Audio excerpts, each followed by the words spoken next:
Hello. So today I'm talking about making big gains by starting small. And my name's Cheryl Best. I'm a trained nutritional therapist, nutritionist, and a trained yoga teacher. And I write and speak. And at the moment, we'll be bringing out some products as well to help people with health and wellness, and in particularly helping people who are suffering with chronic illnesses. I'm very passionate about chronic illnesses, and aeroplanes going past while I'm sitting here in my car, so you might be able to hear that, a lot of noise. Anyway, I'm very passionate about chronic illnesses because I'm diagnosed with a few chronic illnesses, and I just want to help and share my ups and downs and anything that I've learnt as well that can help people along the way. Anyway, so I'm talking about making big gains by starting small. And I don't know if you've ever heard of these sayings. So the first one, go hard or go home. And the second one, go big or go home. So I'm sure you've heard of those types of sayings, and they're usually used to kind of inspire people, motivate people when it comes to goal setting. And I'm really big on goal setting and habits, but I'm not so big on goal setting and habits when it means that you're having to change absolutely everything about yourself, as in these sayings, go big or go home. That's kind of referring to go all in on this thing, it's all or nothing. And if you don't do that, then you're a big fat failure. And if you've not been able to achieve the all, then you are a big fat failure. And I hate that stuff. I hate it. I love motivational kind of things. I love that it's inspiring people, but we do need to bring in, a dose of realism, especially when these goals are so big. And you may have things going on in your life. It might be that you've got personal circumstances. It may be that you've got children. It might be that you're looking after elderly parents, let's say. And so the go hard kind of stuff, that's not going to suit you because you've got issues, you've got things going on that make things difficult. I've been there where, I've had to look after elderly parents. I've been there where I've had to look after children. And sometimes I can't go hard because I've got other things going on in my life that's making those things difficult, So I'm not a great fan of these kind of go hard, go big kind of things, because it's not looking at people's circumstances. And also, if you're battling with chronic illnesses, then it can be quite difficult to go hard, because there's some days where your body's not allowing you to go hard or go big. It's not going to work. So I say go small and win big. And I say go small and win big, especially when it comes to health. Going big when it comes to your health can cause a lot of failures for a lot of people, because the big is too much. You've taken on way, way, way too much. And so going small and winning big is very good, especially if you're like me and you're suffering with chronic illnesses. The go big kind of thing, if I was to say to somebody who has arthritis, okay, tomorrow I'm going to go and run a marathon, because you've got to go big or you've got to go home. If I was to say that to someone with arthritis, then it's most likely, yes, they will be going home, and they're going home and they're probably not going to be able to move for days and weeks. So it's just ridiculous, really, just to say these kind of flippant kind of statements, because that's not going to be the circumstance for everyone. Okay. And I'm saying this as well as a reminder to myself, because I am all about going small and having these small habits and changing things small, and then gradually leading up to adding on other little small goals as well, and small habits. But I've had a flare up. I've been mentioning this for the last few podcasts, and it might resonate with other people. So, I'm not about not sharing about my life. I don't want you to think that because I'm trained as a nutritionist and I'm trained as a yoga teacher that I've got everything figured out, because at times I haven't got things figured out. And I think a lot of people in my field have not got things figured out, and I can tell you that for a fact. But maybe when they come and appear on online and putting out their Instagram kind of stuff, it might appear that they've got this perfect life, and they're not showing the downsides of things, because there's a lot of downs as well. But you can't show that side, can you? Well, I'm showing it. I'm going to show it to you. So I've had a flare up with my back. I've had issues with my back now for the last 7-8 years, and it became apparent that I have got these slip discs about 4 or 5 years ago. And I've had a very bad flare up since, well, we are now in June. So since February of this year, I've had a huge flare up, so bad that I couldn't move, I couldn't walk, in and out of emergency, having really extreme pain when it comes to like nerve pain.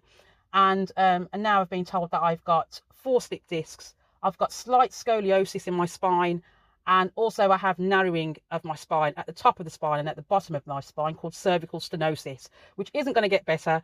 Most likely it's going to get worse, but I see that as the goal anyway. I'm not going to let this thing beat me. But it's been difficult, and it stops me from doing yoga. So for many years I've been practicing yoga, and it stops me from doing yoga because I just couldn't move, couldn't do anything, and I think part of my flare up was that I started going to the gym late last year, and really enjoying it and just feeling fantastic. After leaving, you get that buzz, the gym buzz, and I was feeling really good on it, and I was experiencing a lot of relief from going to the gym. I have a lot of issues with my neck as part of the, I've got bulging discs in my neck, so I was getting a lot of relief from it. And then I went for one of my therapy sessions that I go for to help with releasing some of my muscles, and then had this huge kind of flare up, and I've been in pain since then for the last 4 or 5 months. And so a lot of things are going on when it comes to this. It's not just purely the gym, probably other things that I've been doing that's probably not been helpful.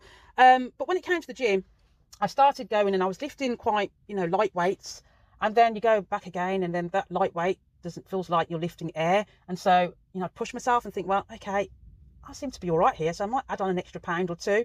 And then you get used to that, and then you're thinking, okay, this feels really light now, so maybe I can push it a bit more and do maybe a couple more pounds. And it goes on like that, doesn't it? It keeps going.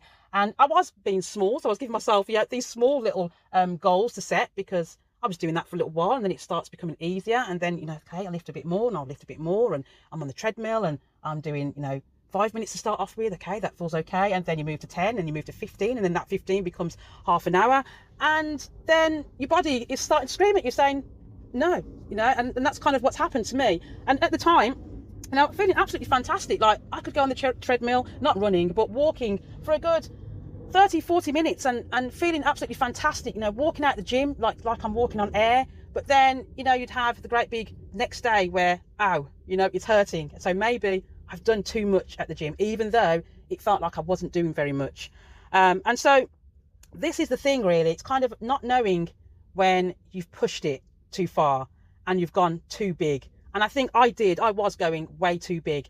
And so I've had to kind of, my body's kind of shut down anyway. So it said to me, that's enough. This is what you're going to have in return: pain. And that's what's been hitting me for the last few months.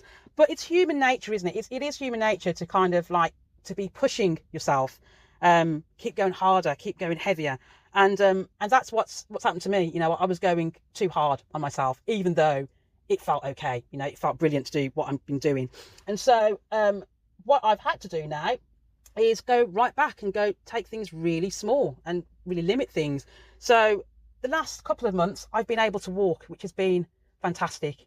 And I've really been going in now on walking. So I make sure that I get outside and walk every day.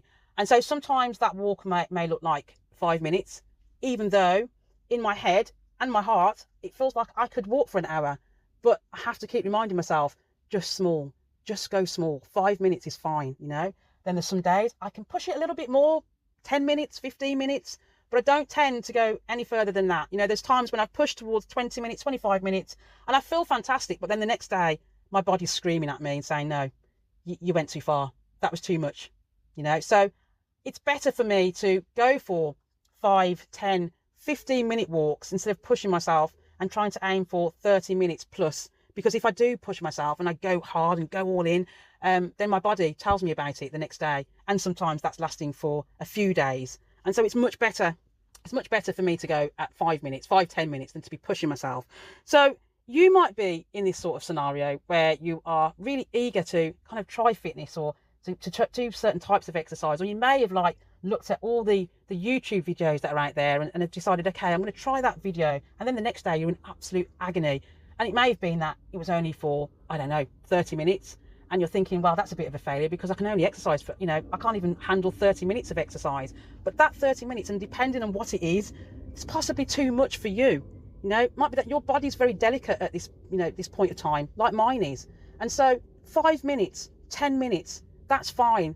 As long as we're doing it every day and we're being consistent with it, just go small. Just go small. So my message is, especially as well to chronic illness sufferers, because, we are trying to push ourselves. We want to ease the pain, and we want to kind of live a normal, live this sort of normal kind of life, but go small. You know, we've got delicate bodies, and we need gentleness. We don't need this, pushing and heaviness on our bodies. So going big, it will most likely cause us to go home and stay at home with pain. And we don't want that. We don't need that. So you need small, consistent goals and habits. That's what you need. Okay. So go small and then go home pain-free. That's what you need. That's what I need. And that's what I'm realizing that I need. I might start pushing myself again, but I've got to keep reminding myself, no, small, that's all you need. Okay. So that's it for today. So have a wonderful, wonderful day. If you do decide to do some exercise, remember, go small. Okay, go small to win. You don't need to go hard and win, or go big, or go home and all these kind of things. Don't need to do that. Yeah. If it's 5 minutes and you've been able to do 5 minutes a day for the whole week, that's a goal. That's a big thing. You've achieved a big thing there. Okay. So don't worry about pushing the body. 5 minutes is fine. And then when we get used to 5 minutes, then we can push and maybe aim for 6 or 7 minutes. Yeah. You don't need to be going for the hour straight away. Build up to it. Make sure that you're feeling strong to be able to do that. Okay. So I'll finish it up there. So have a wonderful day. You take care, and I will be back on here very soon. So take care. Bye-bye.